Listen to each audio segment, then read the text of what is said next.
Hello and welcome to Tantrum House Studio 3. I'm Katie. I'm Melissa. I'm Sarah. And I'm Chantal, and today we're going to be doing our top 10 2020 games, Girls Edition.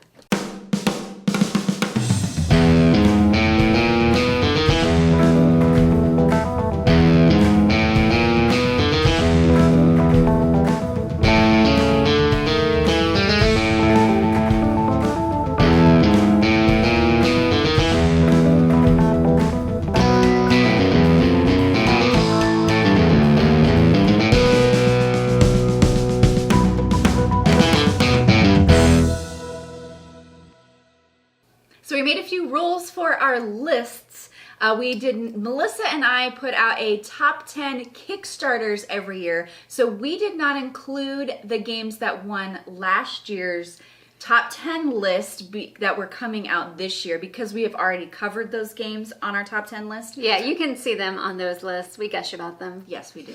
And I think Katie and Chantal may have included. We're not held by those rules, so we're doing whatever we want. We went rogue.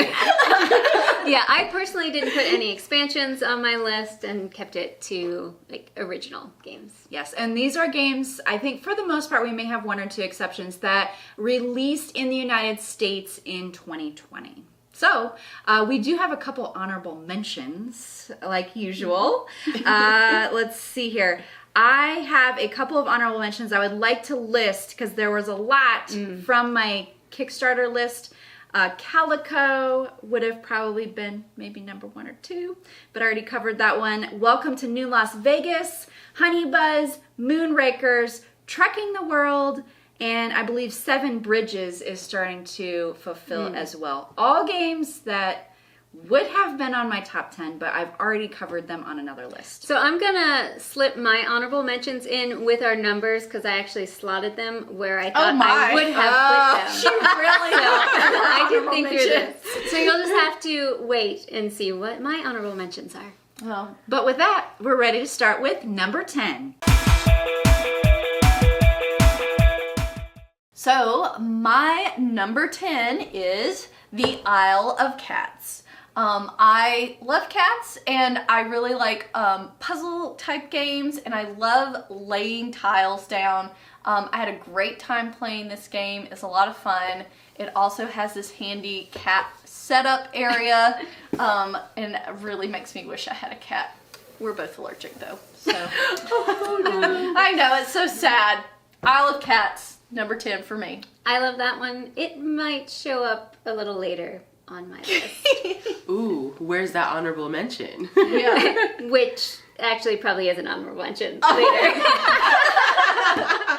Alright, my number 10 is Stellar. This is a 2-player game and you have this telescope and you are putting celestial bodies onto it. There's like moons and comets and other things, and it's a thinky game. Kevin and I don't play a whole lot of 2-player games, but I really enjoyed this. It has some beautiful art and facts about the different bodies that you would see in the sky. So really enjoyed Stellar.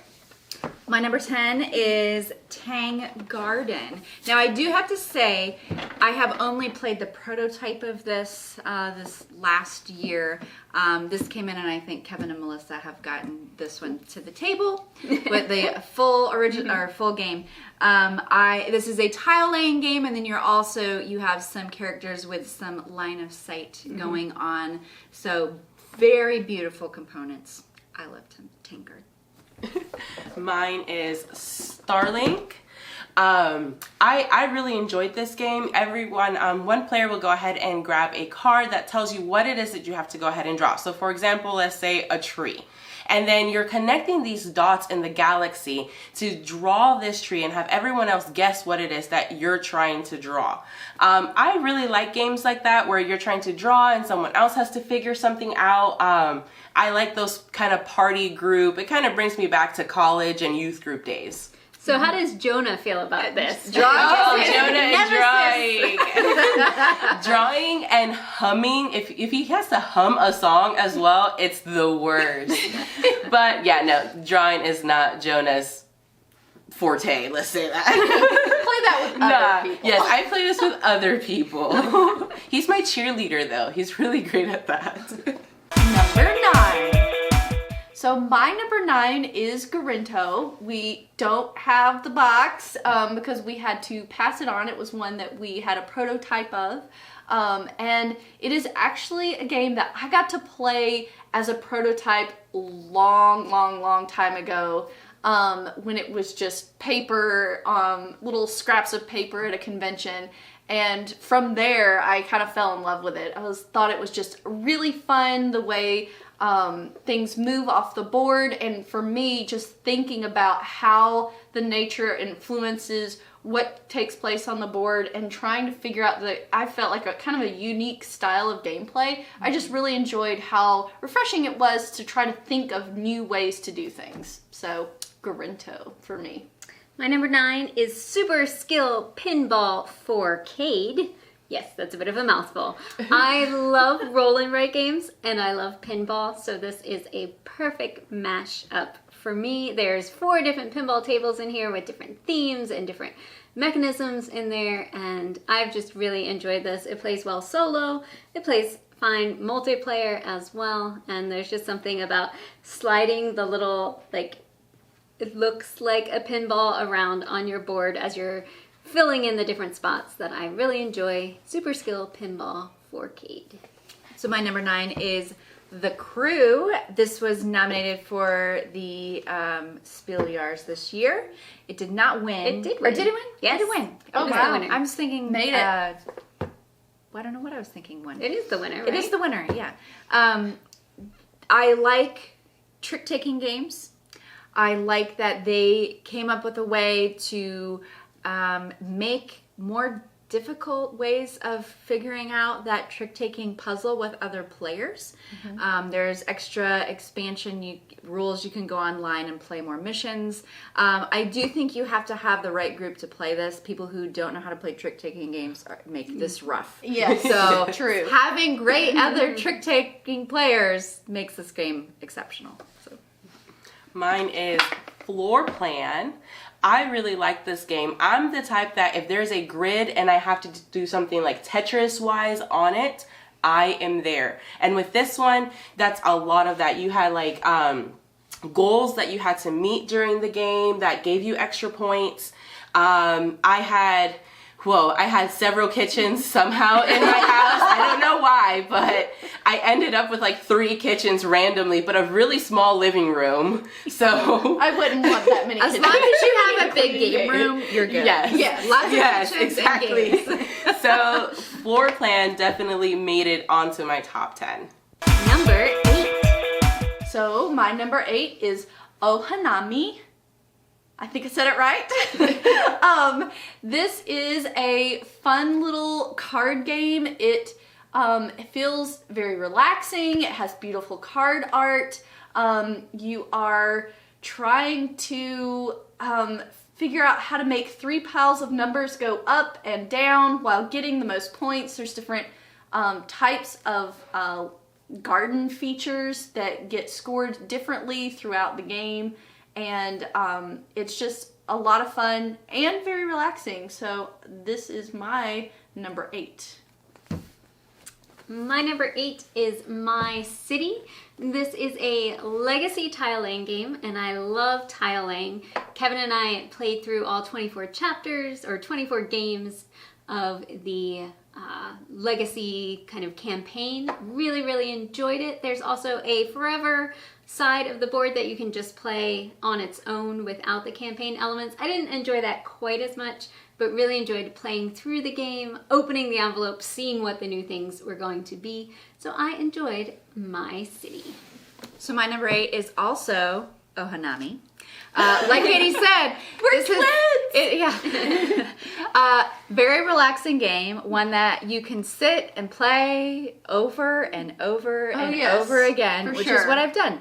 I like that it is a mashup of the game and any type of drafting game like Sushi Go or whatever, where it's a relaxing game, you're just passing cards. You can be a little more cutthroat and some people play that way. Yeah. And those people don't always win, though. They don't. there's a little bit of math involved if you're really playing Cutthroat. Yeah. These colored cards score this many throughout the game. I don't do that though. It depends on who I'm playing with. I can go both ways. And I think this is one of those comfort games. We have a video about our favorite comfort games. This is one of those games for me that I will sit and enjoy playing for hours. Yeah, for sure. Mine is Mariposas. So I really liked this game. I really liked the artwork that was in it. I really found that the butterflies were really beautiful, and it's Spanish. So I just felt like it had to make my list. But it's, I don't know, I don't think it's as much of a comfort game because I've heard like people get stressed out. Yeah. So you have to get your butterflies up to like certain cities and try to, you know, make other butterflies and lay eggs and stuff like that. And then if you don't get your butterflies all the way back down, like they die and stuff. Oh, so no. I heard stressful. people get really stressed out with trying to get their butterflies back down the track again. But I don't know, if you don't get stressed out by stuff like that, it's a really cool game to go ahead and play. It's not as relaxing, but it does have some strategy to it a little bit. So that was my number 8. Number 7. So my number 7 is MonsDRAWsity. This is a fun, light-hearted party game about being a sketch artist for police that are looking for monsters, people who view monsters, and then you have to try to draw it. So what it is there's one person looking at a card of something bizarre for 20 seconds, and then they have to try to describe it to everybody else without looking at the card and get them to draw something fairly accurate in only 2 minutes. It's harder than it sounds. And there are a lot of laughs that go along with that. This is very funny outcomes. There in this are game. some hilarious things. I found that playing it with children is a lot of fun because they don't always know like really normal things. Like we got described a robot that was wearing a sweater. We looked at the card later. It's actually a grill on the front of the the robot. So everybody drew a robot wearing a sweater.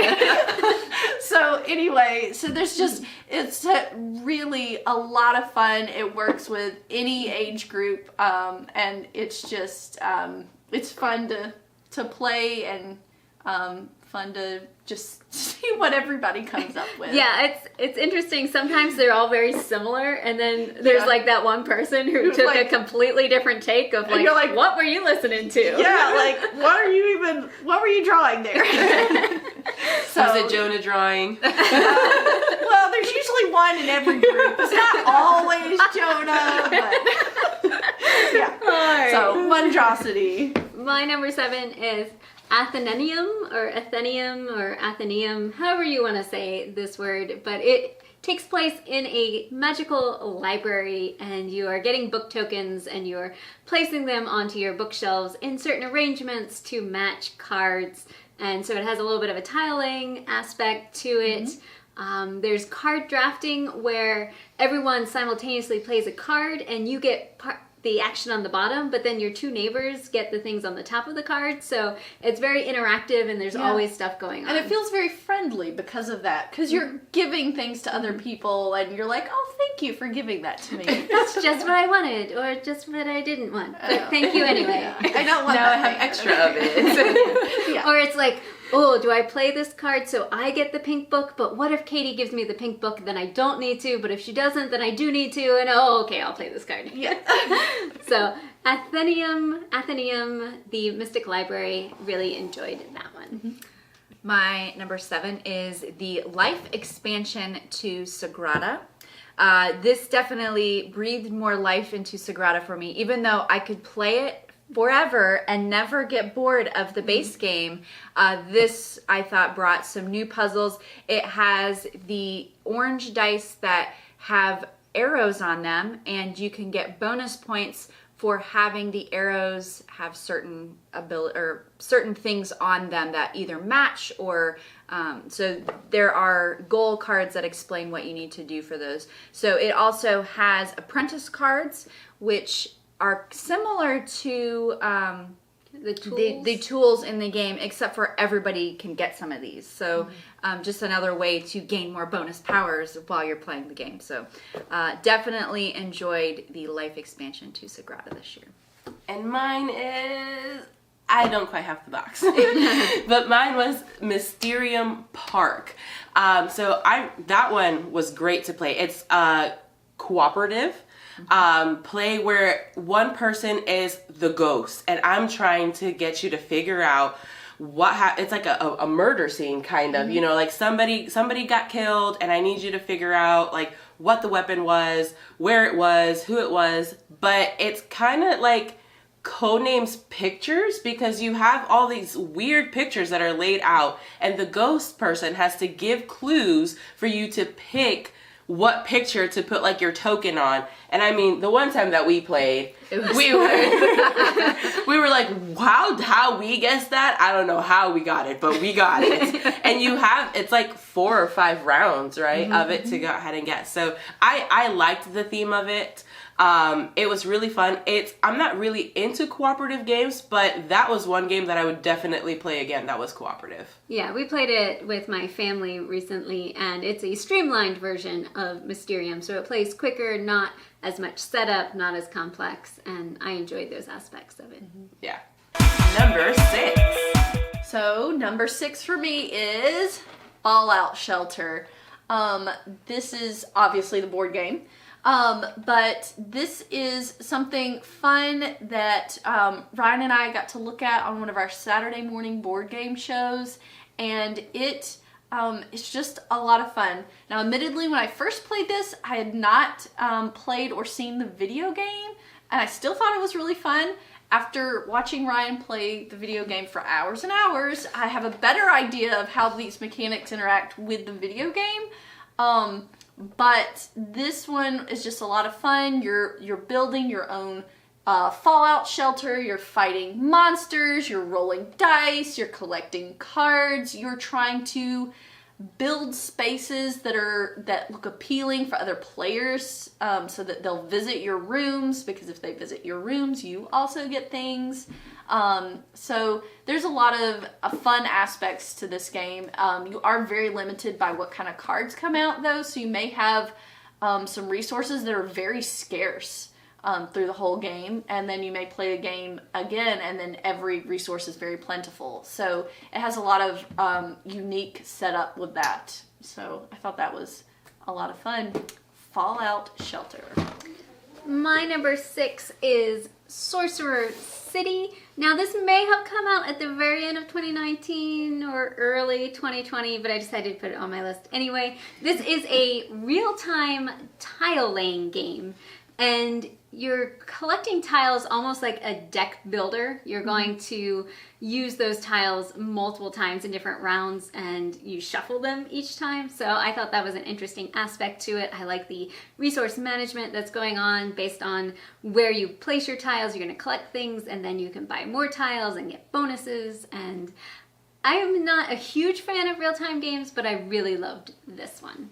Sorcerer City. Now, I'm going to do my first honorable mention. So, Dwellings of Eldervale. Yes, this is just the empty box. I'm not that strong. This was one of my top 10 Kickstarter games from 2019, and I decided I wasn't going to put any of those on this list, but I did still want to mention them. So if it was going to go on the list, it would go here at number 6, Dwellings of Eldervale. Lots of fun. Tile laying, worker placement, action selection, all sorts of awesome things with cool miniatures in the game. And sound. Yes, and the sound bases with the legendary version. All right, I'm going to put that one back down. All right, my number 6 is Project L. This one I got to play the prototype, and I didn't get to play the final game until recently, but definitely on my list. I'm surprised this game had not existed when I played it the first time. It is using little Tetris type polyomino pieces to fill in a certain square or shape that has been cut out in an inset board. And it's an engine builder, so you fill up this one and then you get a bonus piece for filling that one in, and then you dump all those out, and now you can use those pieces to fill in more pieces. Very puzzly and very quick game. So the production value on this is super high. Makes me love Project L. Mine is Santa Monica. I really enjoyed this one. You're basically just building a beautiful neighborhood on the beach, and there are goals that you have to go ahead and meet, or if you lay your cards a certain way, you can acquire more points. That way, it can be a little bit stressful. Like if I had already laid down a card, and then the next one that pops out is the one that I actually really needed to lay down. Now my whole beach is just messed up. I mean, I got a street or some grass area where I'm not supposed to have it. I was supposed to have ocean over here. Now I have too much ocean. It's just, but I really, really liked it. And I really liked the artwork. It was really nice and like, I don't know, it's really pretty. It's relaxing, California style, you know? Yep. So I really enjoyed playing this one, Santa Monica. So my number 5 is Atheneum. As we have maybe come to say that it's Something. yes, called Atheneum Mystic Library made it into my number 5. I have a lot of the same things to say that Melissa said, which was a lot of it has to do for me with figuring out the puzzly aspect of the tile laying with the books, trying to figure out how to shelf the books, figuring out what kind of rewards you want to take. Do you want extra candles, you know, cleaning out the cobwebs off of the things, getting rid of spiders, and all sorts of fun parts to this game. I really enjoyed that there were a bunch of different goals that rotated through, so you're working towards a goal, but you have a really strict time limit on how long you're able to work on a goal. That was a lot of fun. I enjoyed that you didn't have to work on a goal. You could choose a different one, or several. I like that you could fulfill a lot of goals all at once. I enjoyed the aspect of the sharing with your neighbors. More than once, Kevin gave me exactly what I needed to complete an additional goal, which was wonderful. Thank you, Kevin. And I just overall had a great time playing this game and really enjoyed all the little covers of the books. Oh, the titles. They say really funny things on the little books. So that was fun just reading through. I'm pretty sure I laughed through the whole game just reading the different things. Like, oh, this one says, you know. So it was very enjoyable. And yes, Atheneum Mystic Library. My number 5 is Beyond the Sun from Rio Grande. This is it's worker placement because you have workers that you're placing on the board to take certain actions, and it has a tech tree that you're uncovering as you progress throughout the game. So at the beginning there's only a few actions you can take, and then as the game goes on, you're opening up more options depending on which tech you research. So it could be that Katie has researched a certain tech, but if I haven't, I can't go to that spot because I didn't invest in that and research that. There's also a board where you're taking your little spaceships along to different planets and systems and colonizing them and getting benefits. So there's a little bit of an area control aspect to the game. And then you have these inset player boards that are holding your cubes and your resources. And as you automate, you can get better things, and you're moving cubes from here to there and turning them into population or into ships. It looks like it has dice, but you never roll them. You're just changing them to certain sides based on what sort of resource it's going to be. How Melissa likes to use dice. Yes. my favorite type. You don't even roll them. So that is Beyond the Sun as my number 5. I do have another honorable mention though, so... Isle of Cats, which Katie already mentioned earlier. This was on my top Kickstarter games of 2019. I really love it. Polyominoes, tile placement, card drafting, resource management, everything that I love. Isle of Cats. I'm okay on cats. I'm not a huge cat person, but Even with the cats, I love it. So my asterisk number 5 is Isle of Cats. My number 5 is an older game that was brought back to the market this year from Pandasaurus, Tammany Hall. Every once in a while, I get the itch to play a very mean game. Not very often, just once in a while, like those diplomacy games or something like that. Yeah. And this one is one of those that I thoroughly enjoyed, even though the gameplay is brutal with the other players. So there's a lot of negotiating, area control, which I'm not usually good at, but sometimes it's just fun to get it all out during a game. So this is one I'll probably avoid. So far I've avoided a Melissa game. Yeah, I usually enjoy games where it's a puzzle and you're playing by yourself and you're not worried about other players. But every once in a while, one of these games is good to throw in the mix. I have seen you guys play this, and it does get pretty brutal. I mean, sweat is dripping. Yes, yes, marks on the face. You're going down. Like it can get pretty intense. It can. Well, my game is not as intense. Mine is P for Pizza. This one is actually, it's really fun and super quick to go ahead and play. You just have, so you're basically building your own pizza off of these cards. You'll have one card that has 3 sides. It's the shape of a triangle, obviously. Obviously. And it'll have something to say like, tools, you know, and then there are 3 cards on each side of that card that have like letters. So if your base color is green, I think, and it's like 5 cards for your base, and then you just build up, so you build your pizza.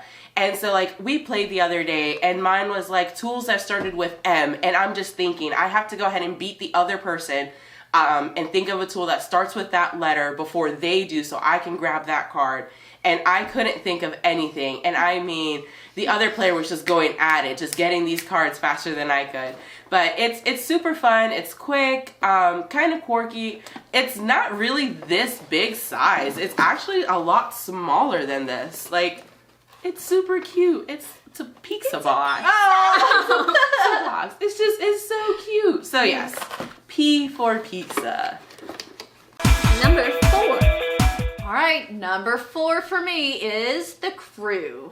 I know that Sarah has already mentioned The Crew. I also love trick-taking games. This is something that I have played several times. It can be really fast. You can choose just to play a couple of levels. There's a bunch of different levels, ranging in very simple to very complex and difficult to complete.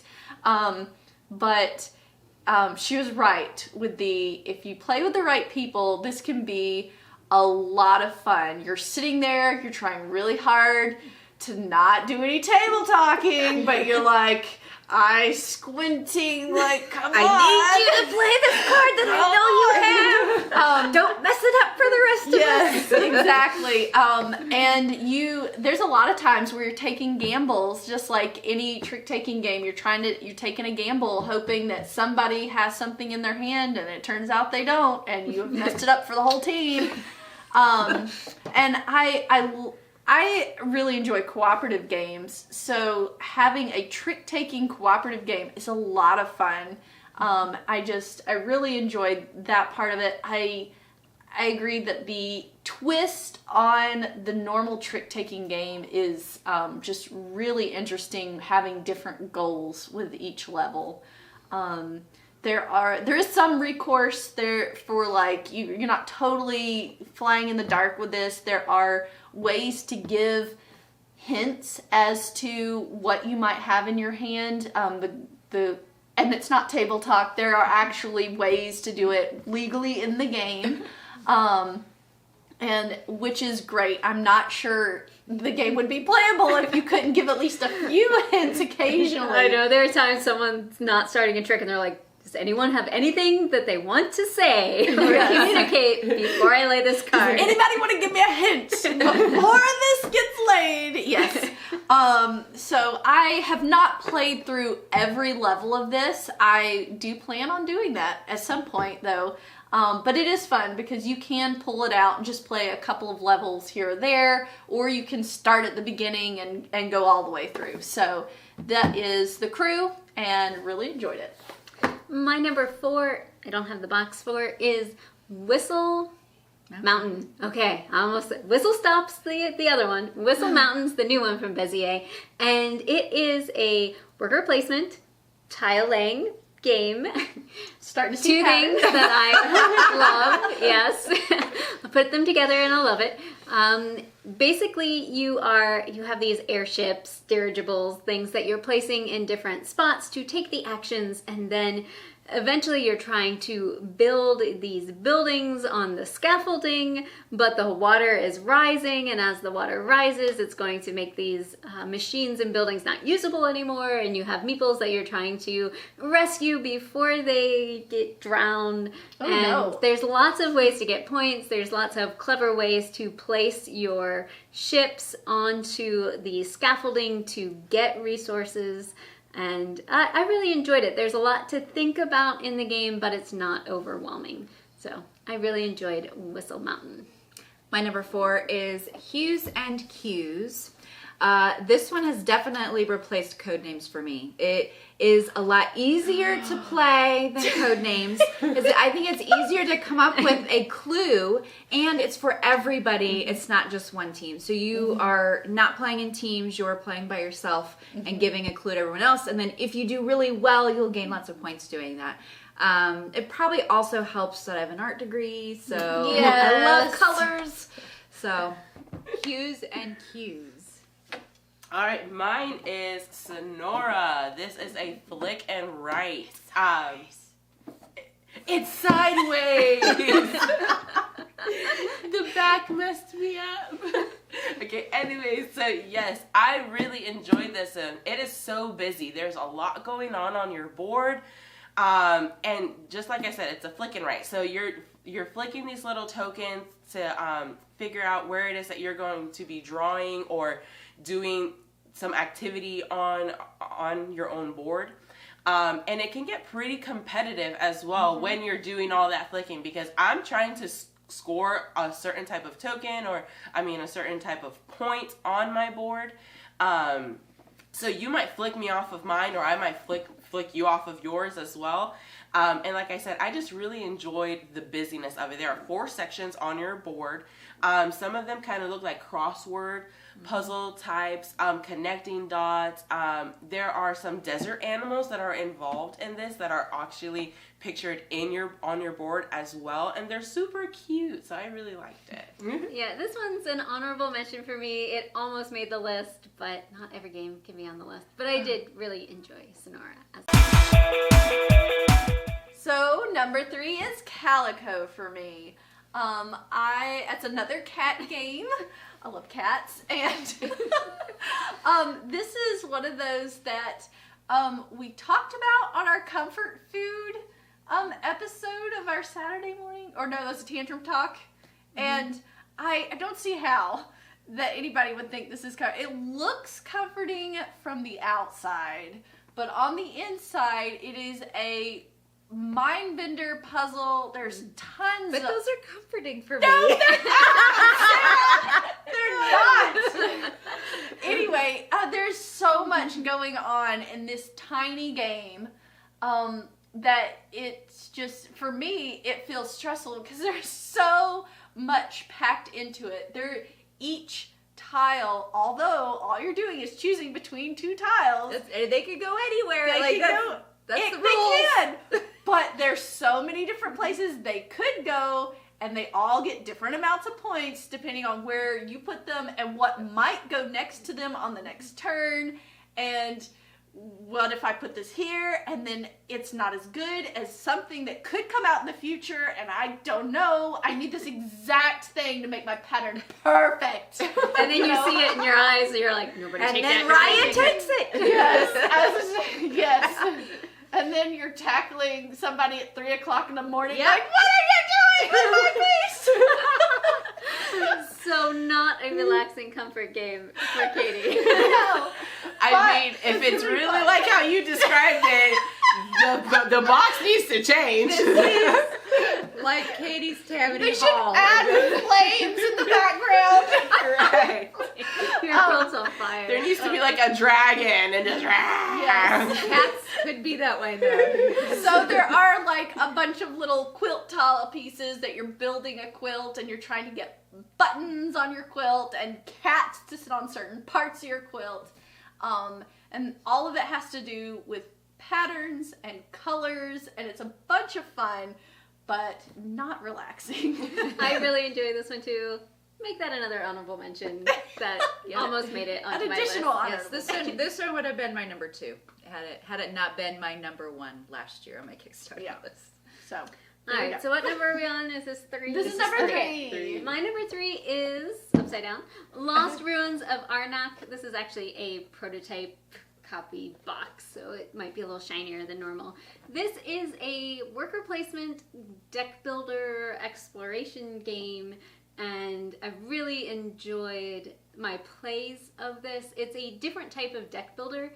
The cards that you buy are going to go on the bottom of your deck, and the cards that you've played at the end of the round are going to be shuffled and put underneath the cards that you bought. So it's, you know, you're not shuffling your entire everything deck. into it. Yeah, you're more likely to come up with your newer So cards. your new stuff Yeah. is guaranteed to come up earlier than the things that you've already played. So Interesting. that was, It's just a shuffling difference. It's not, yeah. Mm-hmm. But that makes big changes. It in does. the deck Right. builder. It does. It does make huge changes. and your hand of cards you're using for the entire round. So it's not like Clank or Dominion where you draw your cards, play them all, Yeah. and then draw new cards. So you have to kind of think through what you want to do for the whole round with the cards that you have. Really enjoyed it. Lots of ways to get points. I like point salads. I like deck builders. I like worker placement. So really enjoyed this one. Do you have an honorable Oh, mention? and I do have an honorable mention. The Search for Planet X. I love deduction games. This was, I think, my number 1 from my 2019 Kickstarter list. So that's why it's not on my real list, but it's pretend number 3. Love deduction. Love this game. So one of my favorites. My number 3 is a very relaxing game for me, Santa Monica. Love the beach. Love the aesthetics of this game. I do play a little more cutthroat in this. It reminds me a lot of kind of an easier version of Castles of Mad King Lovewood, where you have cards that have very specific things that it needs to be next to this to score points, but not next to this. I love those games, and the components are great. It's an easy rule set, so it's easy to teach newer gamers or newer players. But there's enough meatiness going on, and I can combo these 3 things together and chain these together to get lots of points. So I love those. So Santa Monica is my number 3. I haven't tried that one yet. I'll need to try it. You soon. would like it. yeah. Yes.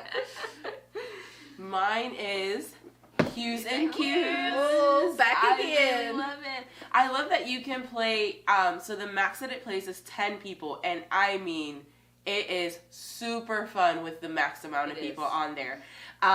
It's really fun to play with people, I shouldn't say really fun, but just interesting to play with people who are colorblind.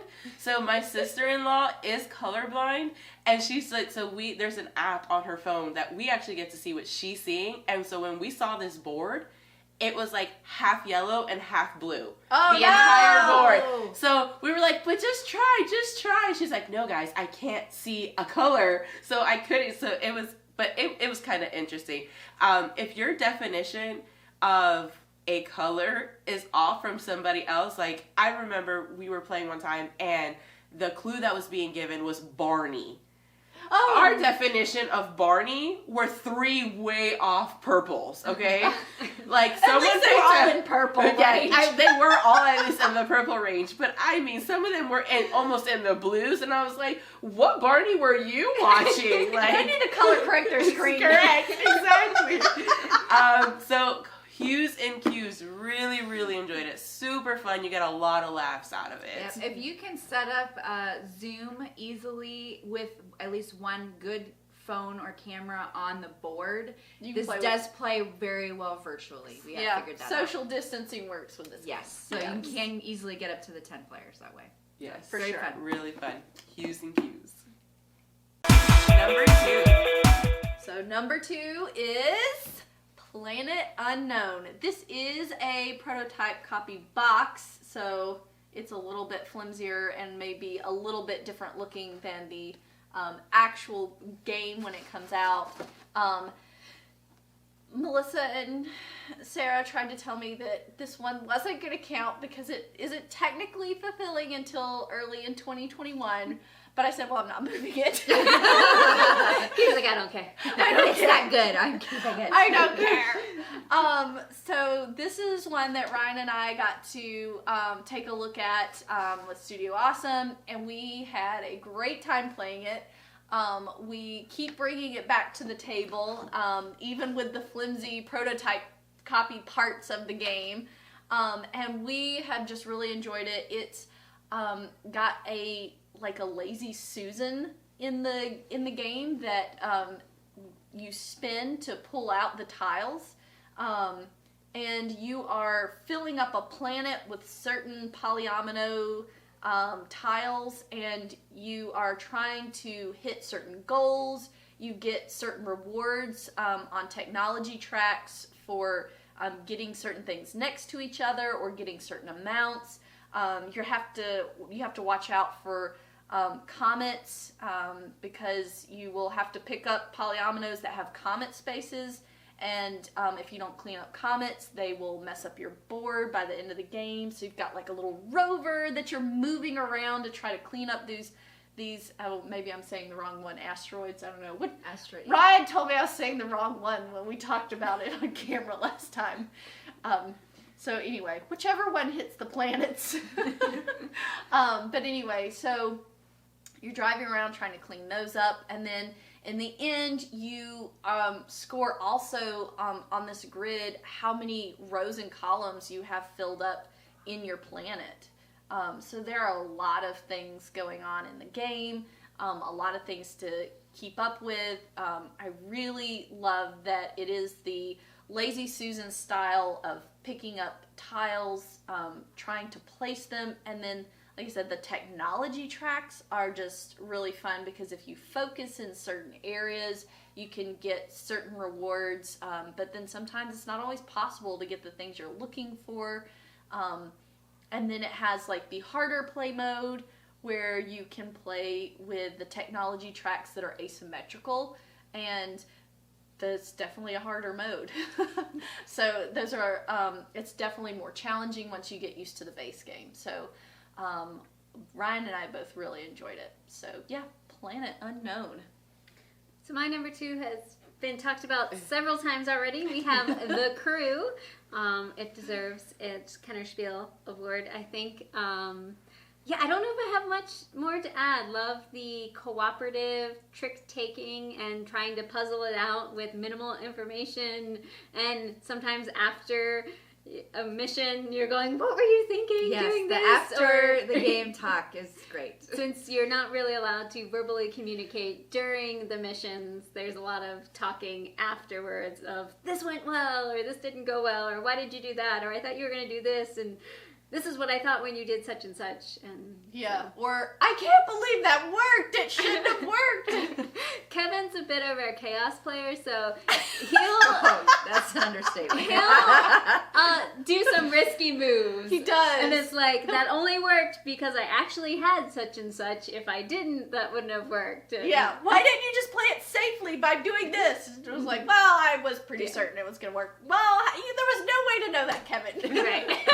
Pretty much that's how it goes. So really enjoyed The Crew. We usually play with 4 players. That's our favorite player count. So mine is Sonora.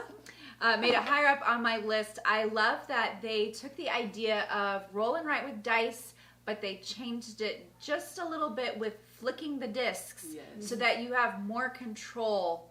Not always. But there's a potential. I feel like you have less control. So it's 100% random with dice. There's no doing anything to control that. With this, you might have control over some of it. So If you have skill. if you have skill. There are ways to mitigate that even more because you can reflick or you can trade out where 2 of your discs landed.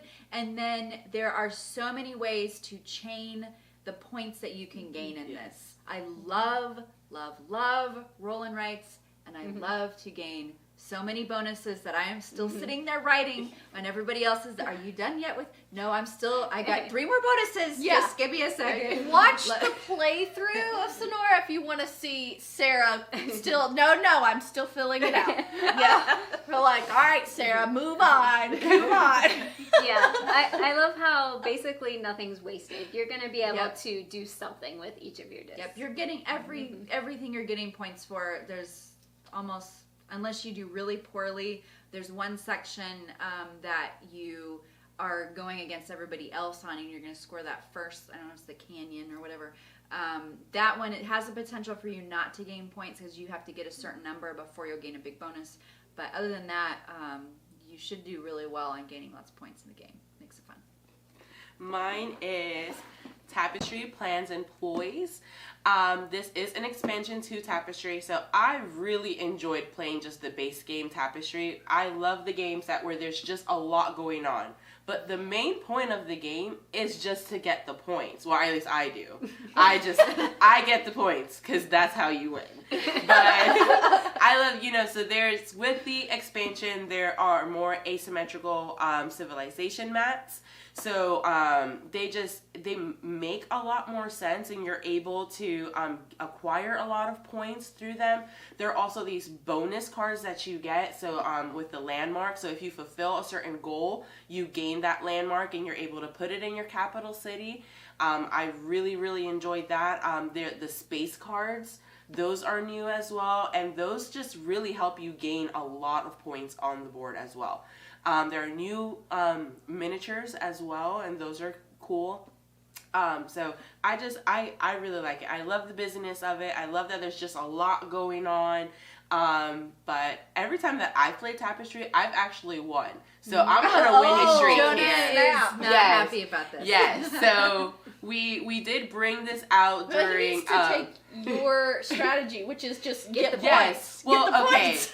So I will say this, that I do play the military track and the what's the other one?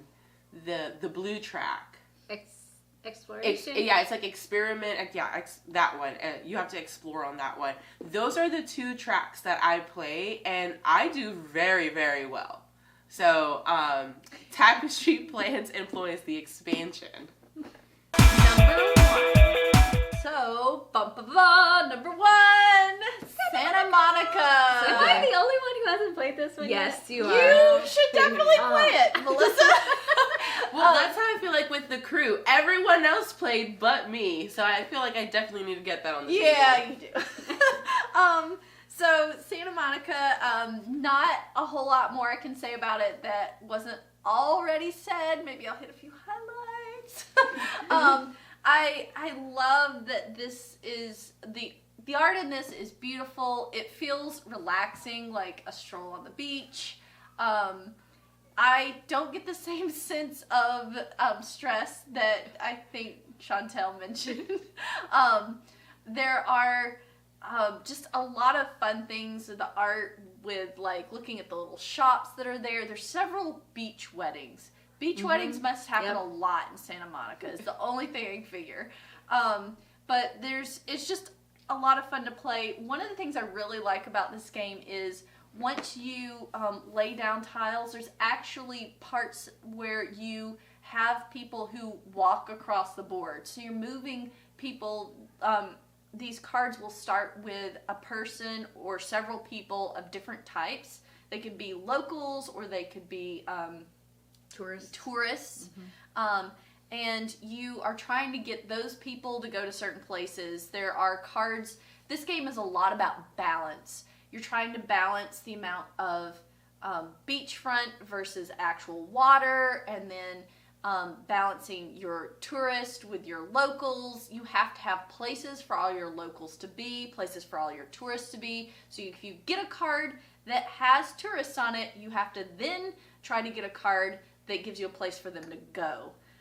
And the so- activities are like they have to go to the beach wedding, or they Yes. have to go play bocce ball, or they go to beach- the arcade, Yep. or things like that. So they're really fun. But I loved that you are building a strip of beach here, and then you're moving your pieces across them. I thought that was really fun and really interesting. And the currency is sand dollars, which is a lot of fun. So the production on this is just wonderful. Everything feels good and looks good. The game is simple to play, simple to understand, and it is a lot of fun. And that is why it made my number 1 slot. My number 1 is Tekenu, the Obelisk of the Sun. And this is a dice drafting game, and I love dice drafting. There's multiple areas that you can take the dice from, and depending on where you take it, you can do the action of that area, or you can use the dice for resources. And so the pip value also matters, and the color of the die. So you're processing all these decisions, but there's only so many dice on the table, so you don't have infinite number of things that you can do. And there's this 3-dimensional obelisk that you actually turn throughout the game, and it's going to change which dice are available or not available in the different areas. You can kind of plan for that because you know when it's going to turn and what it's going to affect. There's lots of different ways to score points, so you can take different paths to victory, and I love that in a game where it feels like I can try out different things, and if this isn't working, I'll go into another direction, or if 2 players are going strong in that area, I'll let them fight over that, and I'll go do something else. They have cards. Some of them are one-time use. Some of them are technologies that you can use throughout the game, which kind of give you powers. There are endgame scoring cards. I really love building up my population and happiness so I can take advantage of those cards and really combo the actions. So, if I go do this, it's going to trigger these cards, which is going to give me more stuff. So there's only 16 turns in the game, so you have to be very efficient in what you do. And I just love this game. This is my favorite of the year, Tekenu Obelisk of the Sun. My favorite this year is Viscounts of the West Kingdom. I've thoroughly enjoyed most of Shem's games. This one did not disappoint when it came out. And in the game, you have your own little board with keeping track of your pieces. You have buildings that you can build, just like paladins. But your Viscount is going around the kingdom doing different tasks. And he took the idea of the deck builder with the paladins from the last game, where you have a couple cards where you get to choose. You're gonna choose one and then you put the others back in your deck in a certain way. This one, you have a hand and then you're gonna play one and it will stay out for up to 3 turns that you'll keep using that card, which is not something I've seen. I don't even know if I've seen other games do that. Very interesting. So you have to plan, like, this card's gonna be out. I can use what's on it for just these next 3 turns, and then it goes in my discard pile. So planning that out is really crucial because those are the types of actions you can use to do the things out on the board. Ooh, so it's got like a little bit of programming. A little bit, because you're using the cards for multiple rounds. Or like timing or something. It's definitely timing on it. And then there's 4 different actions you could take, types of actions. You can send workers to the castle, and then you can try and get to the top of the castle first, and everybody left on the castle at the end of the game is points. There are books to collect, so you can go around. All of them are going to give you some bonuses as you do that. So building buildings, gaining resources to pay for the other things. So thoroughly enjoy this. It's got a huge table presence, and then everyone has their own little boards where they're not really interacting too much, but just enough that... Honorable mention! I really enjoyed this one. I've only played it once, though, so I didn't put it on my list, but this is a very strong contender. I'm so glad it's on your list. Yep. Oh, I really enjoy it. Yep. Mine was Wingspan Oceania. This is the expansion to Wingspan. So with this one, you have a whole lot of new birds that are in there, and a different resource, a new resource that's called Nectar, and that plays as a wild card, a wild resource in your gameplay. You get a whole new board as well. The only thing that's a little sucky about the Nectar is that it doesn't roll over to the next round. So you have to be really strategic on how you use your Nectar and when you use it as well, because it doesn't roll over. So I sadly found that out halfway through playing, well, while we were transferring into the second round, and somebody, Jonah, told me I had all this Nectar. He's like, you can't use that in round 2. And I said, yes, I can. And him with his rule book pulled it out. No, you can't. It doesn't roll over. So, but he just really wanted to win. Yeah, well, just like Tapestry, I had a good winning streak with Wingspan, and I lost my first game over Thanksgiving break. And I think that's what did it. I think he strategically was like, Chantel will lose this. And he made sure it happened in front of family. Oh, embarrassed you in front of the family. No. So, but I really, really liked it. And then, okay, am I the only one who thinks that like the eggs look like candy, like They chocolate do. pieces, No. Easter Eggs, little Easter eggs. I feel like every time I see them on the table, And I'm not- like, oh great, chocolate, and oh no, can't But eat those that. aren't the tasty Easter egg chocolates either. I They're just like feel the really cheap ones. they just look so delectable There are on people there. that play with the chocolates and will eat them as they go along. In the It's game. just it sounds like a great time. Yeah. It sounds like Yeah. I need to be playing Wingspan with those people. I want to play with Reese eggs though. Yes. Those are quite large, but They have a hard time fitting. I mean, nope. if stack my those guys up. bird can take 8 eggs, I mean, I will fit 8 of those Reese eggs on that bird. It will happen.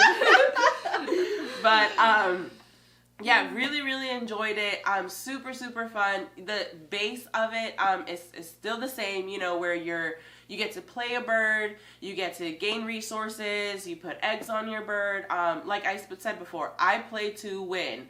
So if there are points, if the point of the game is to get points, I am stacking up. I am tucking cards like crazy. I mean, I make sure that I am tucking my stack. If it is not as high as this box, I did something wrong on my board, okay? And there are eggs galore on my board as well. Chantel's entire board is just Reese's eggs.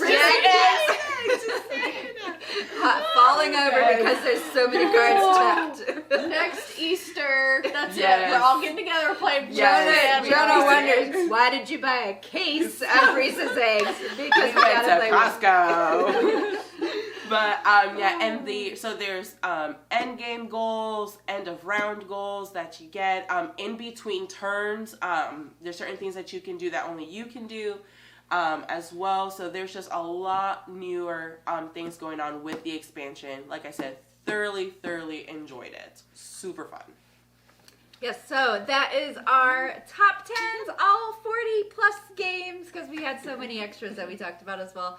Thank you so much for joining in. Make sure you comment below which list you like the best, which games you thought should have been on our list. The guys may also have a video, Yes. so we should probably Yeah. mention that. Should probably watch their video. It's coming out in about a week. And then come back to our video and tell us how much more you enjoyed ours and that we Yes. had better games. That's Yes. I think we definitely had way more laughs than the guys will have on Yeah, I their think so. video. Yeah. I mean, we had a lot of laughs. There were a lot that weren't even caught on the camera. You guys missed the There other might be 2 some hours outtakes. of outtakes. Yes. But thank you so much, and we look forward to seeing what games you like to play from the 2020 lineup this year.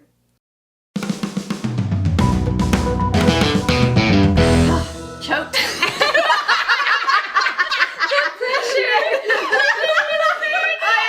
Well, it wasn't just my name, it was the studio we're in, which wasn't my normal studio.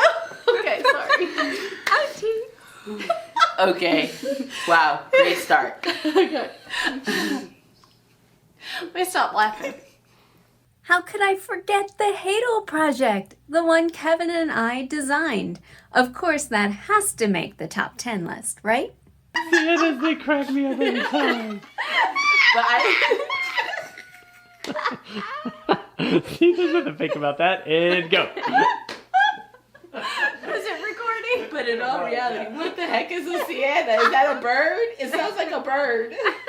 It's a mineral. Oh, it's a mineral. Why is it burnt? Well, It you looks can get like raw a- sienna or burnt sienna, Yes. and the Both of those are very different colors. yeah. Very different browns. Well, they're browns, but they're different colored browns. Oh, I was definitely in the I guess I was in the region. I would have picked a red because you said burnt. Yeah. yeah, Okay. it's a reddish brown. Raw Okay. sienna is a very dull brown. Yeah. Cool beads. It's not a bird though. Like it's not wingspan. It just sounds like a bird. Have you looked at some siennas this week? I saw some flying across. I don't know.